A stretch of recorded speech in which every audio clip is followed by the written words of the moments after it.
दोस्तों आप सभी का स्वागत है आपके अपने चैनल देहाती ग्रामर में। जैसे कि आप लोगों को पता है दोस्तों कि इस चैनल पे अर्थात देहाती ग्रामर पे आप इंग्लिश ग्रामर यानी अंग्रेजी व्याकरण के बारे में पढ़ते हैं, सीखते हैं, जानते हैं। दोस्तों टॉपिक शुरू करने से पहले, क्योंकि आज ये हमारा थर्ड क्लास है, तो जैसे कि मैंने आप लोग को बताया था कि हर क्लास के शुरुआत में हम कुछ इंपॉर्टेंट चीजों को जानेंगे जो हमारे स्पोकन इंग्लिश के लिए अर्थात जो बोलचाल की भाषा में जो प्रयोग की जाने वाले जितने सारे सेंटेंस होते हैं और सेंटेंस का हिंदी और अंग्रेजी हम जानेंगे। साथ ही साथ जो भी इंपॉर्टेंट जो वर्ड्स होते हैं उसके बारे में जानेंगे। तो जो पहले का जो 5-7 मिनट जो समय होगा उस पर हम स्पोकन इंग्लिश के बारे में जानेंगे। तो आइए कुछ सेंटेंस हम ऐसे ही लिए हैं जो बोलचाल की भाषा में प्रयोग की जाती है, और ऐसे ही डे बाई डे और डेली जो हमारे जो डेली जो क्लासेस होंगे हम 5-7 मिनट का जो वीडियो होगा उसमें आपको ऐसे ही इंपॉर्टेंट सेंटेंस से पहले हम रूबरू करवाएंगे, आपको बताएंगे, सिखाएंगे, फिर हम अपने टॉपिक के ऊपर विश्लेषण करेंगे।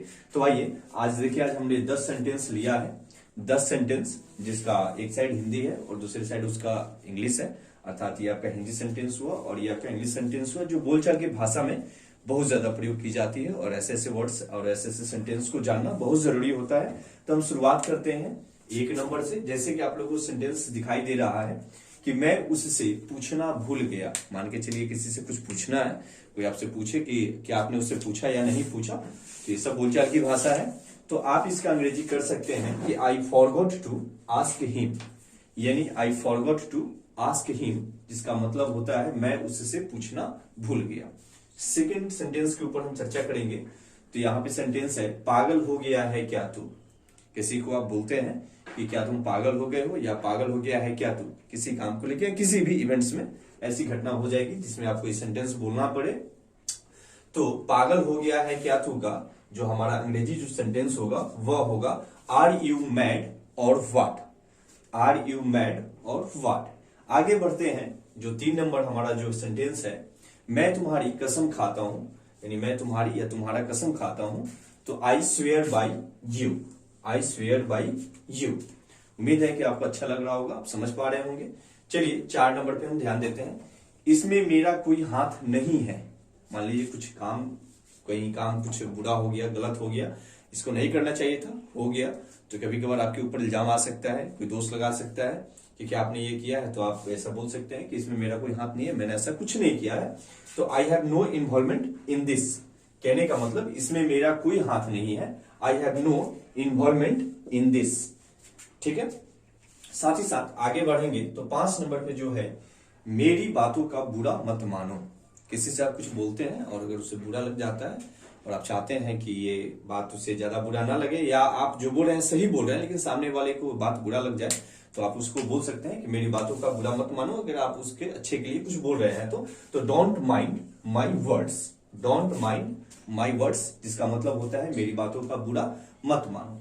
आगे बढ़ते हैं 6 नंबर पे ध्यान देते हैं। मैं आपको मना कैसे कर सकता हूं, ठीक है। कोई आपसे कुछ मान चलिए कहता है कि क्या मैं ये कर लूं या ये मैं ले जाऊं या वैसे जो भी चीज, ठीक है ना, तो आप उसको बोल सकते हैं कि मैं आपको मना कैसे कर सकता हूं। हो सकता है कि वो आदमी आपसे सीनियर हो या बहुत चाहने वाला हो जिसको आप मना नहीं कर सकते हैं। तो ऐसे सेंटेंस को आप अंग्रेजी में बोल सकते हैं how can I forbid you, जिसका मतलब होता है मैं आपको मना कैसे कर सकता हूं। How can I forbid you, ठीक है दोस्तों। साथ ही साथ आगे बढ़ेंगे और जानेंगे कि झूठी खबरों पर भरोसा मत करो। झूठी खबरों पर भरोसा मत करो। मान लीजिए कुछ ऐसा अफवाह उड़ जाती है और आपको, अब मान लीजिए कि किसी भी, चाहे सोशल मीडिया से हो या किसी की बातों से हो, कुछ अफवाह ऐसे फैल जाती है, तो इस बातों के लिए झूठी खबरों पे भरोसा मत कीजिए। तो आप बोल सकते हैं don't rely on false news, don't rely, ठीक है ना, ऑन फॉल्स न्यूज, जिसका मतलब होता है झूठी खबरों पर भरोसा मत करो। आगे बढ़ेंगे और जानेंगे तुम्हारा गुस्सा जायज है, ठीक है। मान लीजिए कि कभी कोई बुरा काम के लिए कोई आपसे बोल दे, डांट दे, या किसी को बोल दे डांट दे, वो गुस्सा कर रहा है जो कि सही है, तो इस स्थिति में जो सेंटेंस बनती है कि तुम्हारा गुस्सा जायज है, जिसका अंग्रेजी जो सेंटेंस होता है वह होता है योर एंगर इज जस्टिफाइड, ठीक है, जिसका मतलब होता है तुम्हारा गुस्सा जायज है, योर एंगर इज जस्टिफाइड। उम्मीद है दोस्तों कि आपको अच्छा लग रहा होगा, समझ में भी आ रहा होगा। नेक्स्ट हम इसके ऊपर चर्चा करेंगे। इसमें कोई तकलीफ नहीं है। मान लीजिए कि कुछ सेंटेंस आपके पास ऐसे आ जाते हैं कि इसमें कोई तकलीफ नहीं है या इसमें कुछ भी तकलीफ नहीं है। इस सेंटेंस के लिए आप बोल सकते हैं no trouble at all, no trouble at और साथ ही साथ लास्ट में जो हमारा जो सेंटेंस है, तुम्हें जो कहना है तुम कह सकते हो, तुम्हें जो कहना है तुम कह सकते हो, you can say what you want, you can say what you want, जिसका मतलब होता है तुम्हें जो कहना है तुम कह सकते हो। दोस्तों ऐसे ही कुछ इंपॉर्टेंट सेंटेंस, कुछ मैं वर्ड्स डेली जो हमारे क्लासेस होंगे इस चैनल पे अर्थात देहाती ग्रामर पे, मैं यहाँ पे लिखा हूं कि ये जो चैनल है वह देहाती ग्रामर है, जिसको आपको लाइक करना है, सब्सक्राइब करना है, दोस्तों के बीच में शेयर करना है। और जो क्लास का जो फर्स्ट जो आवर होगा, जिसमें हम फर्स्ट टाइम में जो हम पढ़ेंगे सीखेंगे, हम 10 मिनट ऐसे या 5 मिनट का ऐसे समय लेंगे जिसमें हम कुछ सेंटेंस, कुछ इंपॉर्टेंट वर्ड्स के बारे में जानेंगे जो हमारे स्पोकन इंग्लिश के लिए बहुत ज्यादा इंपॉर्टेंट होगा। साथ ही साथ टॉपिक के अनुसार हम अंग्रेजी ग्रामर की अर्थात इंग्लिश ग्रामर की जो हम विश्लेषण कर रहे हैं, सीख रहे हैं, पढ़ रहे हैं, जान रहे हैं, उसके ऊपर चर्चा करेंगे। तो उम्मीद है दोस्तों कि ये चीज आपको अच्छे से समझ में आ गया होगा। पिछले क्लास में मैंने कुछ आपको फुल फॉर्म्स के बारे में बताया था जो इंपॉर्टेंट था, तो उम्मीद है कि आप इसे नोट कर लीजिएगा और इसको सीखिएगा और इसके अकॉर्डिंग बहुत सारे सेंटेंस। और साथ ही साथ क्योंकि ये हमारा जो क्लास है अभी हम स्टार्ट किए हैं, ये 3rd क्लास है जैसे कि आप लोग को पता है। और जैसे कि मान लीजिए कि इसमें आपके पास रीजन हो सकता है कि सर इस जितने सारे आप सेंटेंस जो यहाँ पे लिखे हुए हैं इसको हमने इंग्लिश में ऐसे ट्रांसलेट किया है, तो क्यों, कैसे, इसको बनाने का जो नियम है, इन तमाम चीजों के बारे में हम सीखेंगे। लेकिन मैं क्या किया हूं कि आपको चूंकि शुरुआत से ही स्पोकन इंग्लिश के ऊपर भी ध्यान दिया गया है, जिस वजह से मैं कुछ बोलचाल की भाषा का जो सेंटेंस है, जो वर्ड्स है, मैं उसका लगातार आपको बारे में पढ़ा रहा हूं, सिखा रहा हूं। ठीक है। हालांकि जब हम ग्रामर पढ़ेंगे और कुछ हम पढ़ लेंगे, टेंस के बाद अगर हम जाएंगे कुछ टॉपिक के ऊपर चर्चा करेंगे, जब हम टेंस की पढ़ाई कर लेंगे उसके बाद हम इन लोगों को भी जान जाएंगे कि हम इस टाइप के सेंटेंस को कैसे बनाते हैं, इंग्लिश सेंटेंस कैसे ट्रांसलेट करते हैं, इन तमाम चीजों के ऊपर हम जरूर ध्यान देंगे और इसको भी पढ़ेंगे। लेकिन फिलहाल में आप इसको एक कॉपी पे नोट करते चलिएगा, जो हमारा टॉपिक है उसको भी हम एक्स्ट्रा नोट करते चलेंगे। तो चलिए अब हम नेक्स्ट टॉपिक के ऊपर चर्चा करेंगे, जिसमें हम सीखेंगे, जैसे कि आप लोगों को पता है ग्रामर के 5 काइंड्स के बारे में मैंने बताया था, जिसमें orthography, etymology, syntax, punctuation and prosody था। हमने ऑर्थोग्राफी का विश्लेषण शुरू किया था, जिसमें हमने कंसोनेंट और वोवेल के ऊपर चर्चा किया था। तो आइए दोस्तों अब हम शुरुआत करते हैं। जैसे कि पिछले क्लास का जो हमारा जो लास्ट टॉपिक था उसमें हमने सीखा था कि वोवेल क्या है अर्थात स्वर वर्ण क्या है, कंसोनेंट क्या है अर्थात व्यंजन वर्ण क्या है। हमने उसमें सीखा था लास्ट क्लास में जो हमारा जो लास्ट जो टॉपिक था कि जो वोवेल्स जो होते हैं, जो 5 होते हैं, जिसके बारे में हमने जाना था ए ई आई ओ यू, इनका जो उच्चारण जो होता है ना, साउंड या स्पेल जो होता है वह अपने आप हो जाता है, जबकि कंसोनेंट का जो उच्चारण होता है अर्थात व्यंजन वर्ण के जो उच्चारण जो होते हैं वह स्वर वर्ण की सहायता से अर्थात हेल्प ऑफ वोवेल्स यानी वोवेल्स की मदद से होते हैं। दोस्तों आज का जो हम टॉपिक पढ़ेंगे इसमें हम जानेंगे अल्फाबेट के बारे में और साथ ही साथ semi vowel and semi consonant के बारे में कि अर्ध स्वर वर्ण और अर्ध व्यंजन वर्ण कौन है और इनका प्रयोग, और इनके बारे में हम कैसे जानेंगे कि ये जो स्वर वर्ण है ये अर्ध है, जो व्यंजन वर्ण है वो अर्ध है अर्थात सेमी है, जिनका उच्चारण आधा के रूप में किया जाता है। सबसे पहले हम जानेंगे अल्फाबेट्स के बारे में कि अल्फाबेट्स होते क्या हैं। तो जैसे कि आप लोग जानते हैं कि जो अल्फाबेट्स जो होते हैं, जो जिसका हिंदी मतलब होता है वर्णमाला, अर्थात कहने का मतलब ये हुआ कि ये क्या होता है ना, एक सेट ऑफ लेटर्स होता है अर्थात अक्षरों का समूह होता है, यानी set of letters is called an alphabet, यानी अक्षरों के समूह को हम क्या कहते हैं, अल्फाबेट कहते हैं। तो आप इसको डिफिनेशन से आसानी से लिख सकते हैं कि एन अल्फाबेट इज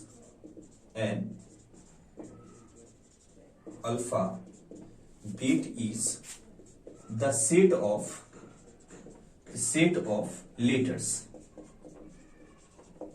लेटर्स अर्थात कहने का मतलब ये हुआ कि जो अल्फाबेट जो होते हैं, वर्णमाला जो होते हैं, यह अक्षरों के समूह के बने रहते हैं, अर्थात अक्षरों के जो समूह जो होते हैं उन्हीं को हम वर्णमाला कहते हैं यानी अल्फाबेट्स कहते हैं। और यह 26 होते हैं यानी 26 होते हैं। आप इसको चाहें तो थोड़ा सा और सजा के भी लिख सकते हैं कि an alphabet is the set of letters and, इसी में आप जोड़ सकते हैं and arranged in fix order, fix जो कि फिक्स ऑर्डर में क्या किए जाते हैं, व्यवस्थित किए जाते हैं। और ये जो होते हैं यह 26 होते हैं, यानी there are 26 letters in English grammar. ठीक है, या आप इसको लिख सकते हैं कि देयर आर दीज आर 26, इतना आपको लंबा लिखने की आवश्यकता भी नहीं है, उससे पता चल जाएगा।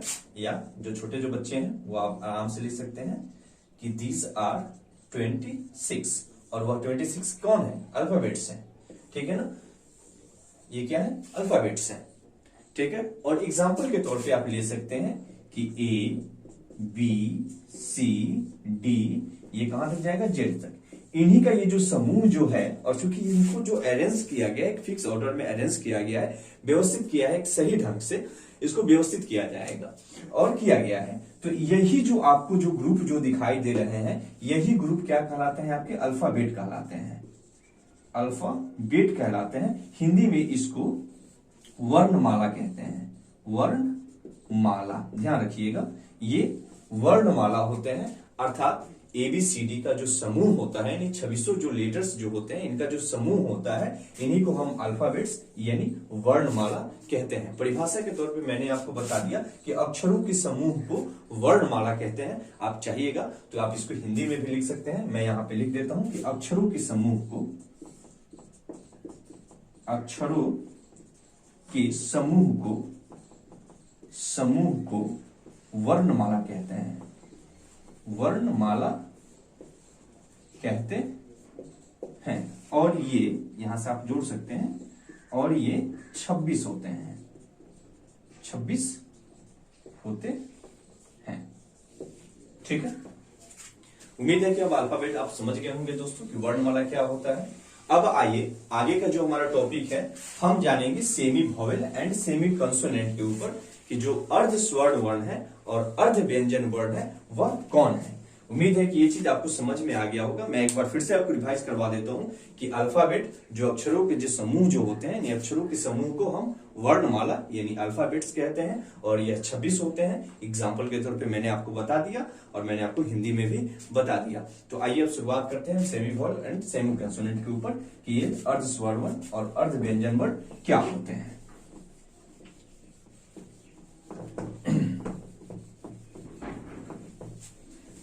चलिए सबसे पहले हम जानेंगे कि चूंकि मैंने पिछले क्लास में आपको बताया था कि W और Y जो होते हैं यह हमारा सेमी वॉवेल और सेमी कंसोनेंट होते हैं। तो आइए सेमी वॉवेल और सेमी कंसोनेंट में पहले हम जान लेते हैं। मैं इसको लिख देता हूं अर्ध स्वर और अर्ध व्यंजन वर्ण, अर्थात अर्ध स्वर और अर्ध व्यंजन वर्ण। उम्मीद है दोस्तों कि आप इसे आसानी से समझिएगा और बहुत आसानी से मैं आपको समझाने वाला हूं। सबसे पहले मैं आपको बताऊंगा कि अर्ध स्वर्ण वर्ण और अर्ध व्यंजन वर्ण होते कौन है। तो आप यहां से लिख सकते हैं कि W and Y are called semi vowel and semi consonant, semi consonant, अर्थात W और जो Y जो होते हैं इन्हीं को हम सेमी वॉवेल और सेमी कंसोनेंट कहते हैं, अर्थात अर्ध स्वर्ण वर्ण और अर्ध व्यंजन वर्ण। लेकिन हम पता कैसे करेंगे कि यह अर्ध स्वर्ण वर्ण है, अर्ध स्वर्ण वर्ण है, या अर्ध व्यंजन वर्ण है, या अर्ध व्यंजन वर्ण है। तो इसके लिए भी एक छोटा सा नियम है, छोटा सा रूल है, जिसको मैं आपको बताने वाला हूं। आप इसको आसानी से समझ लीजिएगा। मैं इसको बहुत ही आसान भाषा में आपको समझाने वाला हूं। मैं यहां से परिभाषा में आपको लिख देता हूं, ध्यान दीजिएगा कि when W and Y begin a word, जब W और Y से कोई शब्द चालू होता है, ठीक है, जब W एंड Y से कोई शब्द चालू होता है, स्टार्ट होता है, अर्थात W और Y से कोई वर्ड स्टार्ट हो। जैसे मान लीजिए कि वेन ही मैं यहाँ पे लिया हूं, तो वेन में यहाँ पे W पहले आया है, इस वर्ड की शुरुआत W से हुई है। इसी तरह मान लीजिए Y और बहुत सारे ऐसे एग्जांपल्स हैं, वेयर, वे, ठीक है ना। तो ये जितने सारे वर्ड्स, या आप वाई से भी कुछ एग्जांपल मैं ले लेता हूं, जैसे मान लीजिए वेल, येलो, ठीक है ना, यू। इस कंडीशन में ध्यान रखिएगा कि W और Y जो है यह इस वर्ड का स्टार्टिंग लेटर है, अर्थात शुरुआती अक्षर है। ध्यान रखिएगा ये सारे वर्ड में W और Y जो आए हैं यह शुरुआत में है। तो इस टाइप के वर्ड्स में जिसमें कि W और Y शुरुआत में हो या W और Y से कोई वर्ड शुरुआत होता हो, शुरू होता हो, इस स्थिति में W और Y जो कहलाते हैं वह हमारा कॉन्सोनेंट कहलाते हैं, यानी व्यंजन वर्ण कहलाते हैं। ध्यान रखिएगा, तब इस स्थिति में इसको हम कॉन्सोनेंट कहते हैं। कॉन्सोनेंट अर्थात यह व्यंजन वर्ण कहलाते हैं। ध्यान रहिएगा, आप लोगों को ध्यान रहेगा बिल्कुल। मैं आपको बताने वाला हूं कि मैंने आपको बताया कि सेमी वॉवेल और सेमी कॉन्सोनेंट अर्थात अर्ध स्वर्ण वर्ण और अर्ध व्यंजन वर्ण, यानी कहीं कहीं पे इनका उच्चारण जो होता है स्वर्ण वर्ण के लिए होता है, कहीं कहीं इनका व्यंजन वर्ण, अर्थात दोनों रूप में और दोनों फॉर्म में इनका आधा आधा उच्चारण होता है। तो मैं बताऊंगा और मैं आपको यही बताया कि when W and Y begin a word, ठीक है ना, अर्थात W और Y जब किसी शब्द की शुरुआत में आते हैं या W और Y से कोई शब्द शुरू होता है, इस स्थिति में यह कॉन्सोनेंट कहलाते हैं, अर्थात यह वॉवेल कहलाते हैं, सॉरी व्यंजन वर्ण कहलाते हैं। उम्मीद है कि आपको यहां तक दोस्तों समझ में आया होगा। और उसी तरह मान लेते हैं, उसी तरह कि अगर रेड से लिख देता हूं, उसी तरह मान लीजिए उसी स्थिति में कि when W and Y and a word, ठीक है ना, मान लीजिए कि W और Y, ध्यान रखिएगा, W और Y जब किसी शब्द के अंत में आते हैं, W और Y जब किसी शब्द के अंत में आते हैं, अर्थात मान लीजिए कि बहुत सारे ऐसे वर्ड्स हैं जिसमें W और Y क्या होते हैं, लास्ट में आते हैं। इसमें भी मैंने बहुत सारे एग्जांपल लिए, जैसे वे में Y लास्ट में आया है, येलो में W लास्ट में आया है। तो इस कंडीशन में ये जो हो जाते हैं ये वॉवेल हो जाते हैं। कब? जब ये लास्ट में आते हैं, यानी जब किसी शब्द के ये लास्ट में आते हैं W और Y, तब यह वॉवेल हो जाते हैं। जैसे एग्जाम्पल में मान लीजिए कि मैं आपको ले लेता हूं वे में Y जो है यह लास्ट में है, ठीक है ना, तब यह क्या कहलाएगा, यह वॉवेल कहलाएगा, यह वॉवेल कहलाएगा।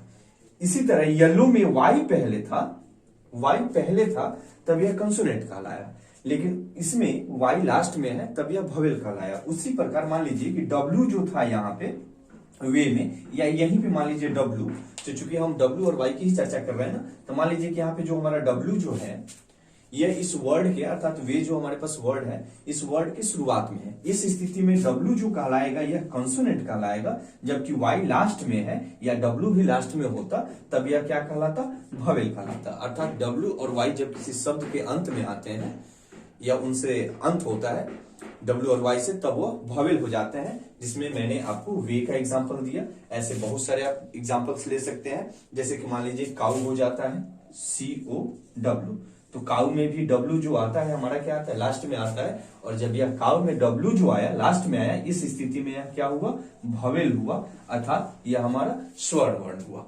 उम्मीद है दोस्तों कि आपको अच्छा से समझ में आ गया होगा और बहुत अच्छे से आप इसे समझे होंगे। इस तरह मान लीजिए कि आप ले सकते हैं ट्राई, TRY, तो ट्राई में Y जो आया है यह लास्ट में आया है ना, अंत में आया है, इस स्थिति में यह क्या हो गया, वॉवेल हो गया। यही Y येलो में क्या था, पहले आया था, येलो में क्या हुआ था, पहले आया था। तो इस स्थिति में जब यह पहले आया है, तब यह क्या कहलाएगा, कंसोनेंट कहलाएगा। उम्मीद है दोस्तों कि आपको अच्छे से समझ में आ गया होगा। अब हम जो नेक्स्ट जो टॉपिक पे चर्चा करेंगे, हमारा जो टॉपिक होगा, हम इटिमोलॉजी के ऊपर चर्चा करेंगे। लगभग ऑर्थोग्राफी में जो हमें पढ़ना था और इसको हमने बहुत बारीकी से पढ़ा।